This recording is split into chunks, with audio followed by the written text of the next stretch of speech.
एक बार भगवान श्री कृष्ण अपनी निद्रा अवस्था में सो रहे थे और नींद में उनके मुख से राधा का नाम निकला।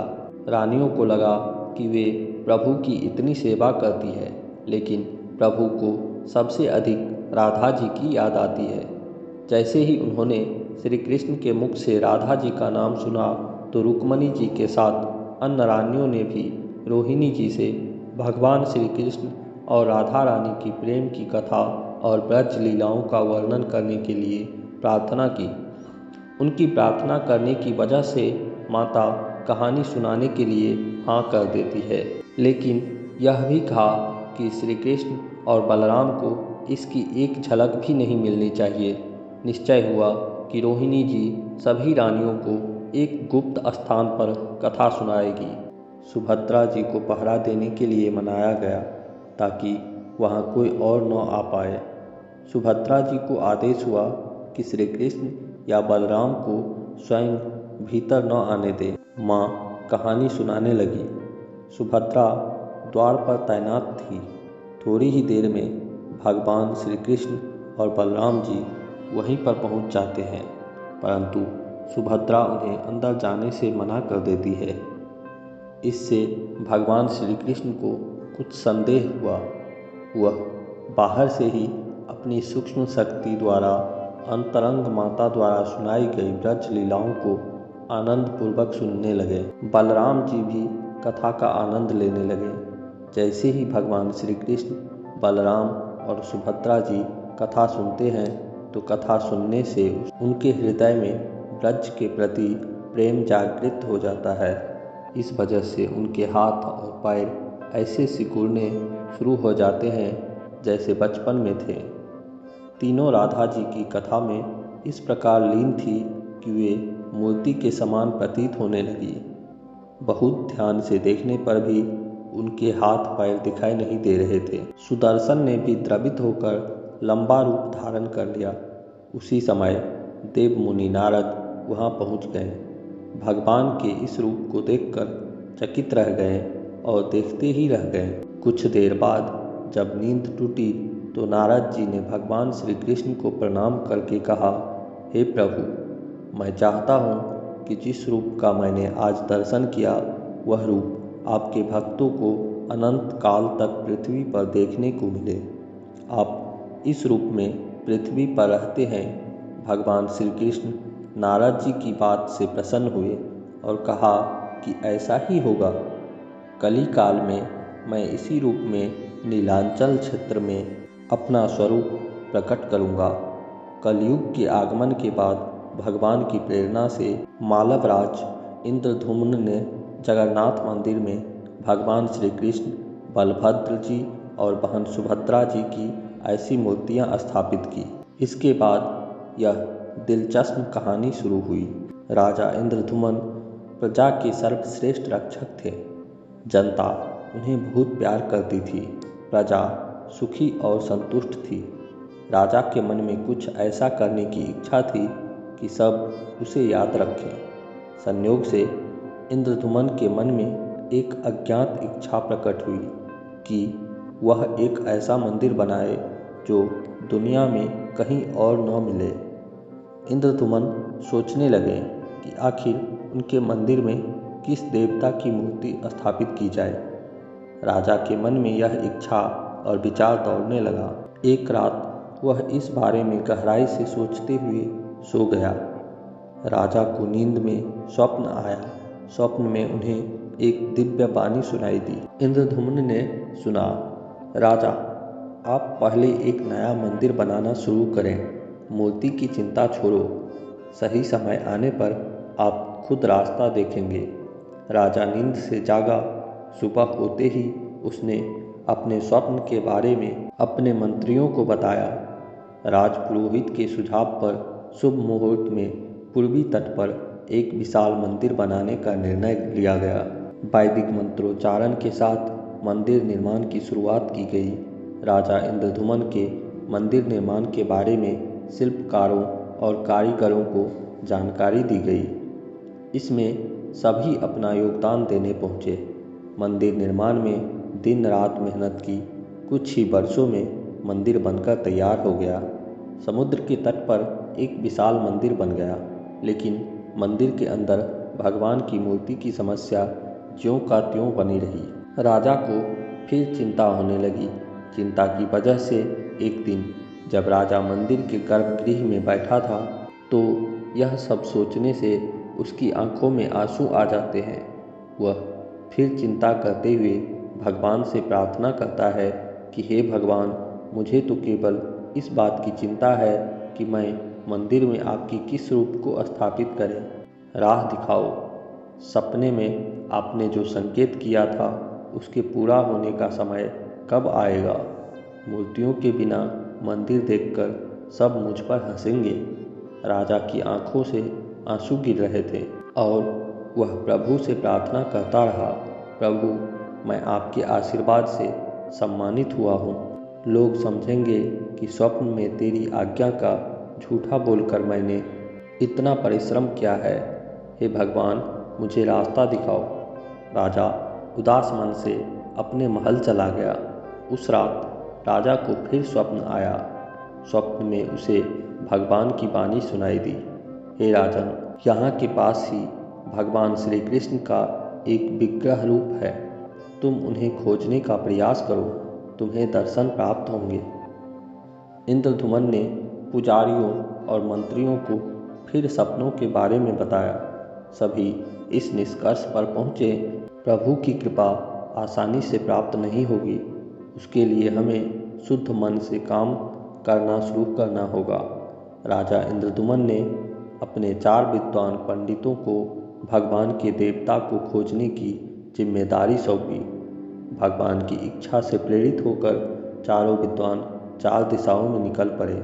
विद्यापति उनमें से एक विद्वान थे। वह चारों में से सबसे छोटे थे।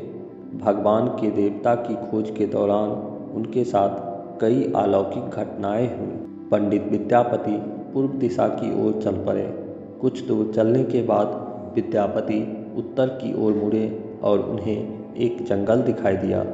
जंगल बहुत भयानक था। विद्यापति श्री कृष्ण के उपासक थे। उन्होंने भगवान श्री कृष्ण को याद किया और उन्हें रास्ता दिखाने की प्रार्थना की। भगवान श्री कृष्ण के प्रेरणा से उन्हें रास्ता दिखाई देने लगा। वह भगवान का नाम लेकर वन को जा रहा था। उसने जंगल के बीच में एक पहाड़ देखा। पर्वत के वृक्षों से संगीत की ध्वनि के समान मनोरम गीत सुनाई दे रहा था। विद्यापति संगीत की आत्मा थे। उन्हें वहाँ मृदंग, बंसी और करताल की मिश्रित ध्वनि सुनाई दे रही थी। उन्हें यह संगीत दिव्य लगा। विद्यापति संगीत की तरंगों को खोजते हुए आगे बढ़ गए। वह जल्द ही पहाड़ी की चोटी पर पहुंच गया। पहाड़ की दूसरी तरफ उन्होंने एक खूबसूरत घाटी देखी, जहां भील नृत्य कर रहे थे। विद्यापति उस दृश्य को देखकर मंत्रमुग्ध हो गए। यात्रा के कारण वह बहुत थक गया था, लेकिन संगीत ने उनकी थकान दूर कर दी और उसे नींद आने लगी। अचानक बाघ की दहाड़ सुनकर विद्यापति डर गए। बाघ उनकी ओर दौड़ता हुआ आ रहा था। बाघ को देखकर विद्यापति डर गए और मूर्छित होकर वहीं पर गिर पड़े। बाघ विद्यापति पर हमला करने ही वाला था, तभी एक महिला ने बाघ को टाइगर कहा। वह आवाज़ सुनकर बाघ चुप हो गया। जब महिला ने उसे वापस लौटने का आदेश दिया तो बाघ वापस लौट आया। बाघ उस महिला के पैरों के पास लौटने लगा, जैसे बिल्ली उसकी पुकार सुनकर खेलती है। लड़की प्यार से बाघ की पीठ थपथपाने लगी और बाघ प्यार से लौटता रहा। वह स्त्री वहाँ उपस्थित स्त्रियों में से सबसे सुंदर थी। वह भीलों के राजा विश्ववसु की इकलौती बेटी ललिता थी। ललिता ने बेहोश विद्यापति की देखभाल के लिए अपनी नौकरानियों को भेजा। दासियों ने झरने से जल लिया और विद्यापति पर छिड़का। कुछ ही देर बाद विद्यापति की चेतना लौट गई। उन्हें पानी पिलाया गया। यह सब देखकर विद्यापति को कुछ आश्चर्य हुआ। ललिता ने विद्यापति के पास आकर पूछा, तुम कौन हो और भयानक पशुओं से भरे इस वन में कैसे पहुँचे? मुझे अपने आने का उद्देश्य बताओ ताकि मैं तुम्हारी मदद कर सकूं। विद्यापति के मन से बाघ का भय अभी पूरी तरह नहीं गया था। ललिता ने इस बात को भांप लिया और उसे सांत्वना देकर कहा, विप्रवर, तुम मेरे साथ चलो। जब आप स्वस्थ हो तभी अपने लक्ष्य की ओर आगे बढ़ें। विद्यापति ने ललिता का पीछा अपनी बस्ती की ओर किया। विद्यापति ने भीलों के राजा विश्ववसु से मिले और उनसे अपना परिचय दिया। राजा को विद्यापति जैसे विद्वान से मिलकर बहुत खुशी हुई। जब विश्ववसु जी ने अनुरोध किया तो विद्यापति वहाँ कुछ दिनों के लिए अतिथि के रूप में रहने को तैयार हो गए और वह वहाँ पर भीलों को धर्म और ज्ञान का उपदेश देने लगे। ललिता और विश्ववसु सभी उनके उपदेशों को बड़े ध्यान से सुनते थे। ललिता के मन में विद्यापति के लिए अनुराग का जन्म हुआ। विद्यापति को भी यह आभास हो गया था कि ललिता जैसी सुंदरी उनसे प्रेम करने लगी है। लेकिन विद्यापति एक बड़े कार्य के लिए निकल गए थे। अचानक एक दिन विद्यापति बीमार पड़ गए। ललिता ने उनकी देखभाल की। इससे विद्यापति के मन में ललिता के लिए प्रेम की भावना भी विकसित हो गई। राजा विश्ववसु ने प्रस्ताव दिया कि विद्यापति को ललिता से विवाह करना चाहिए।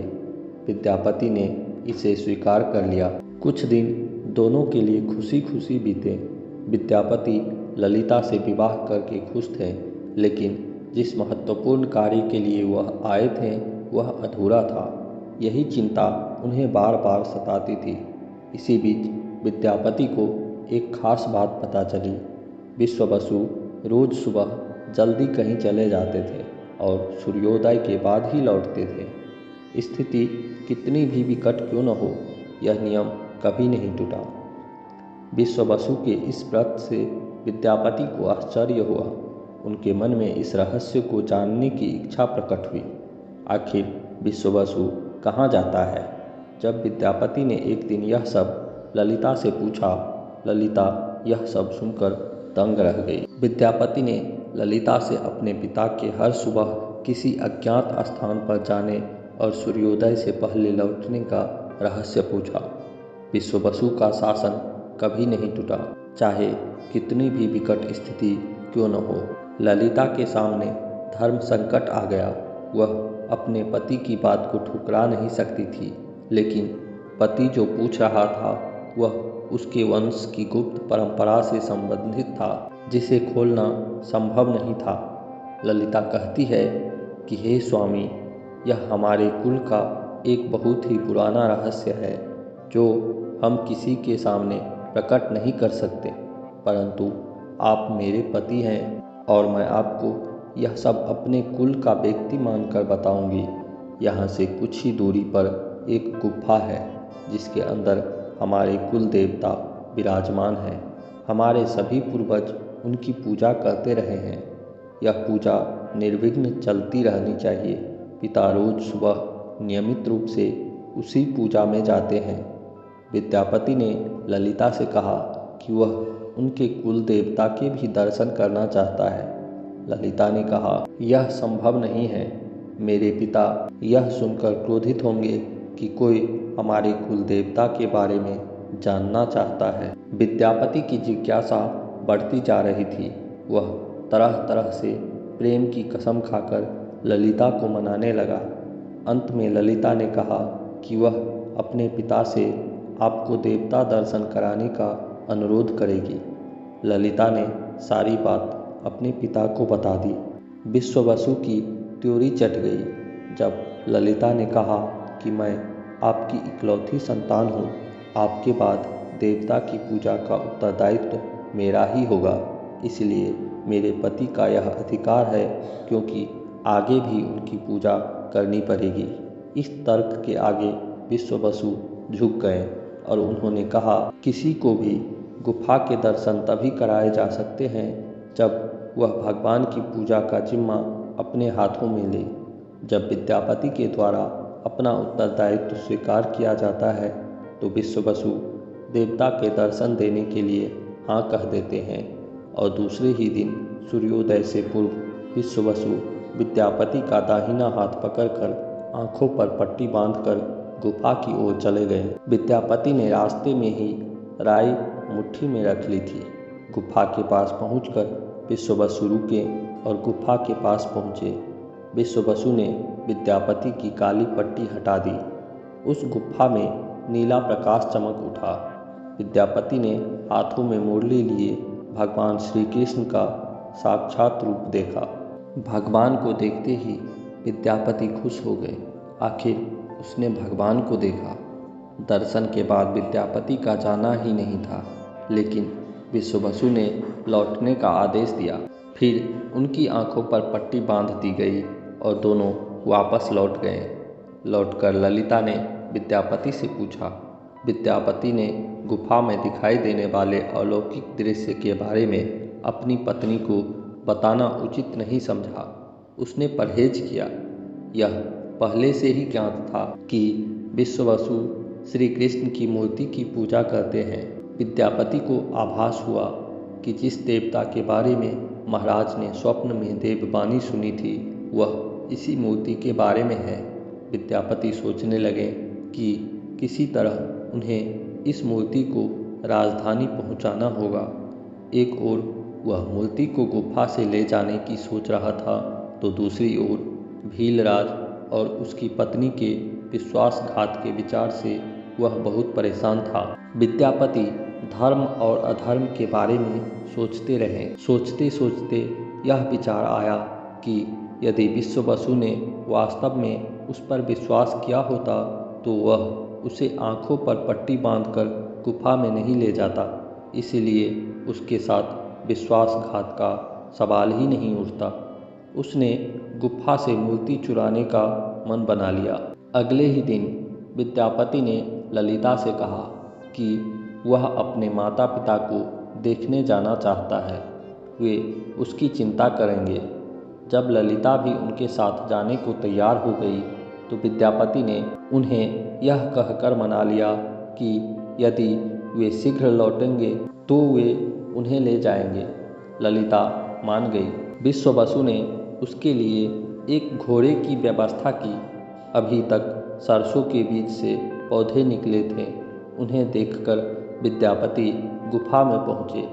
उसने भगवान की स्तुति की और क्षमा प्रार्थना करने के बाद अपनी मूर्ति को उठाया और अपने थैले में रख लिया। शाम तक वह राजधानी पहुंचा और सीधे राजा के पास गया। उसने दिव्य मूर्ति राजा को सौंप दी और पूरी कहानी सुनाई। राजा ने बताया कि उसे कल स्वप्न आया कि प्रातःकाल समुद्र में एक कुंड बहता हुआ आएगा। उस कुंड को तराश कर भगवान की मूर्ति बनाओ जिसका हिस्सा तुम्हें मिलने वाला है। वे भगवान श्री विष्णु के स्वरूप होंगे। तुम जो मूर्ति लाए हो वह भी भगवान विष्णु का ही अंश है। दोनों आश्वस्त थे कि उनकी खोज समाप्त हो गई थी। राजा ने कहा कि जब हम भगवान की भेजी हुई लकड़ी से इस मूर्ति का बड़ा रूप बना लेंगे तब तुम अपने ससुर से मिलकर मूर्ति उन्हें वापस कर दो। वह अपने कुल देवता की इतनी विशाल मूर्ति को एक भव्य मंदिर में स्थापित देखकर प्रसन्न होंगे। दूसरे दिन सूर्योदय से पूर्व राजा विद्यापति और अपने मंत्रियों के साथ समुद्र के तट पर पहुँचे। स्वप्न के अनुसार एक बड़ा कुंड जल में बहता हुआ आ रहा था। उसे देखकर सब खुश हो गए। 10 नावों पर बैठकर राजा के सेवक उस कुंड को खींचने पहुँचे। फंदे को मोटी रस्सियों से बांधकर खींचा जाने लगा, लेकिन फंदा टस से मस नहीं हुआ। और भी लोग भेजे गए, लेकिन सैकड़ों लोगों और नावों के इस्तेमाल के बाद भी कुंड को नहीं हिलाया जा सका। राजा का मन उदास हो गया। सेनापति ने कुंड को खींचने के लिए एक लंबी सेना भेजी। पूरे सागर में सैनिक ही सैनिक दिखाई दे रहे थे, पर सब मिलकर भी कुंड को अपनी जगह से हिला नहीं पा रहे थे। सुबह से रात तक अचानक राजा ने काम बंद करने का आदेश दिया। उन्होंने विद्यापति को अकेले में लिया और कहा कि उन्हें समस्या का कारण पता चल गया है। राजा के चेहरे पर संतोष के भाव थे। राजा ने विद्यापति को चुपके से कहीं जाने को कहा। राजा इंद्रद्युम्न ने कहा कि अब भगवान की मूर्ति बनाई जाएगी, आपको बस एक काम करना है। राजा ने विद्यापति को बुलाकर कहा, जो दिव्य मूर्ति तुम अपने साथ लाए हो, जिसकी अब तक पूजा होती रही है, उसे तत्काल उनसे मिलकर क्षमा मांगनी होगी। इसे छुए बिना यह कुंडी आगे नहीं बढ़ पाएगी। राजा इंद्रद्युम्न और विद्यापति विश्ववसु से मिलने आए। पहाड़ की एक चोटी से राजा ने जंगल को देखा तो उसकी सुंदरता देखते ही रह गए। दोनों भीलों की बस्ती की ओर चुपचाप चलते रहे। यहाँ विश्ववसु अपनी नियमित दिनचर्या के अनुसार अपने कुल देवता की पूजा करने के लिए गुफा में गए। जब उसने वहाँ भगवान की मूर्ति को गायब देखा तो वह समझ गया कि उसके दामाद ने यह चाल चली है। विश्ववसु ने लौटकर सारी बात ललिता को बता दी। विश्ववसु पीड़ा से भरे घर के आंगन में गिर पड़े। ललिता अपने पति के विश्वासघात से दुखी थी और उसने इसका कारण स्वयं को समझा। दिन भर पिता पुत्री विलाप करते रहे। उन दोनों ने अन्न के एक दाने को हाथ तक नहीं लगाया। विश्ववसु अगली सुबह उठे और हमेशा की तरह अपनी दिनचर्या का पालन करते हुए गुफा की ओर चल दिए। वह जानता था कि भगवान की मूर्ति वहाँ नहीं है, फिर भी उसके पैर उसे गुफा की ओर खींचते रहे। ललिता और रिश्तेदारों ने भी विश्ववसु का अनुसरण किया। विश्ववसु गुफा के भीतर पहुँचे। जिस चट्टान पर भगवान की मूर्ति होती थी, उसके पास खड़े होकर हाथ जोड़कर खड़े हो गए। फिर उसी चट्टान पर गिर पड़ा और फूट फूट कर रोने लगा। उसके पीछे प्रजा भी रो रही थी। तभी एक भील युवक गुफा के पास दौड़ता हुआ आया और उसने बताया कि उसने महाराज और विद्यापति को बस्ती की तरफ से आते देखा है। यह सुनकर सभी सन्न रह गए। वे गुफा से बाहर विश्ववसु राजा का स्वागत करने के लिए आए, परंतु उनके आंखें अभी भी आंसू से भरी हुई थी। राजा इंद्रद्युम्न विश्ववसु के पास आए और उन्हें गले लगा लिया। राजा ने कहा, भीलराज, मैं आपका दामाद नहीं बल्कि आपके कुल देवता की मूर्ति का चोर हूँ। उसने अपने महाराज की आज्ञा का पालन किया। यह सुनकर सभी सन्न रह गए। विश्ववसु ने राजा को गद्दी दे दी। राजा ने उस विश्ववसु को आदि से अंत तक सारी बातें बता दी और कहा कि यह सब क्यों करना पड़ा। तब राजा ने उन्हें अपने सपने के बारे में और फिर जगन्नाथपुरी में समुद्र के किनारे एक मंदिर के निर्माण के बारे में बताया। राजा ने विश्ववसु से प्रार्थना की, भील सरदार विश्ववसु, आपके वंश के लोग कई पीढ़ियों से भगवान की मूर्ति की पूजा करते आ रहे हैं। आपकी मदद की ज़रूरत है ताकि हर कोई भगवान की उस मूर्ति को देख सके। हम इस दिव्य मूर्ति को भगवान द्वारा भेजे गए लकड़ी के लट्ठे से बनी मूर्ति के अंदर सुरक्षित रखना चाहते हैं। पुरी के मंदिर में अपने परिवार की मूर्ति स्थापित करने की अनुमति दें। अगर आप उस कुंड को छुएंगे तभी वह हिलेगा। विश्ववसु मान गए। राजा विश्ववसु को लेकर परिवार सहित समुद्र के किनारे पहुँचे। विश्ववसु ने उस कुंड को छुआ। उसके छूते ही कुंड स्वतः ही तट की ओर तैरने लगा। राजा के सेवक उस कुंड को महल में ले गए। अगले ही दिन राजा ने मूर्तिकारों और शिल्पकारों को बुलाया और उनसे पूछा कि इस कुंड से कौन सी मूर्ति बनाना शुभ होगा। मूर्तिकारों ने कहा कि वे पत्थर की मूर्ति बनाना तो जानते हैं, लेकिन लकड़ी की मूर्ति बनाना नहीं जानते। एक नए उपद्रव के जन्म से राजा फिर चिंतित हो उठा। उसी समय वहाँ एक वृद्ध आया। उसने राजा से कहा, इस मंदिर में भगवान श्री कृष्ण को अपने भाई बलभद्र और बहन सुभद्रा के साथ विराजमान समझो। यही इस नियति की निशानी है। राजा को उस बूढ़े की बात से तसल्ली तो हुई, लेकिन समस्या यह थी कि मूर्ति कैसे बनाई जाए। उस बूढ़े ने कहा कि मैं इस कला से निपुण हूँ, मैं इस पवित्र कार्य को पूरा करूँगा और मूर्तियाँ बनाऊँगा, किंतु मेरी एक शर्त है। राजा ने प्रसन्न होकर उसका हाल पूछा। वह शिल्पकार बोला, भगवान की मूर्ति बनाने का कार्य मैं एकांत में करूँगा। मैं यह काम बंद कमरे में करूँगा। काम पूरा करने के बाद मैं खुद दरवाज़ा खोलकर बाहर आ जाऊँगा। इस बीच मुझे किसी ने नहीं बुलाया। राजा मान गया, लेकिन उसकी एक चिंता थी और उसने कहा, अगर कोई तुम्हारे पास नहीं आएगा तो ऐसे में तुम्हारे खाने पीने का इंतजाम कैसे होगा। शिल्पकार ने कहा, मैं तब तक कुछ नहीं खाता पीता हूँ जब तक कि मेरा काम पूरा नहीं हो जाता। उस वृद्ध शिल्पकार ने 21 दिन तक अपने आप का राज मंदिर के एक विशाल कमरे में बंद कर लिया और काम करने लगा। अंदर से आवाज़ें आ रही थी। महारानी गुरीचा देवी अक्सर हथौड़े और छेनी की आवाज़ें, दरवाजे की आवाज़ सुना करती थी। महारानी रोज की तरह कमरे के दरवाजे से कान लगाए खड़ी थी। 15 दिन बीते थे कि उन्हें कमरे से आवाज़ सुनाई पड़नी बंद हो गई। जब मूर्तिकार के काम करने की कोई आवाज़ न मिली तो रानी चिंतित हो गई। उन्हें लगा कि वृद्ध आदमी है, खाता पीता भी नहीं है, कहीं उसके साथ कुछ अनिष्ट न हो गया हो। व्याकुल होकर रानी ने दरवाजे को धक्का देकर खोल दिया और भीतर झांक कर देखा।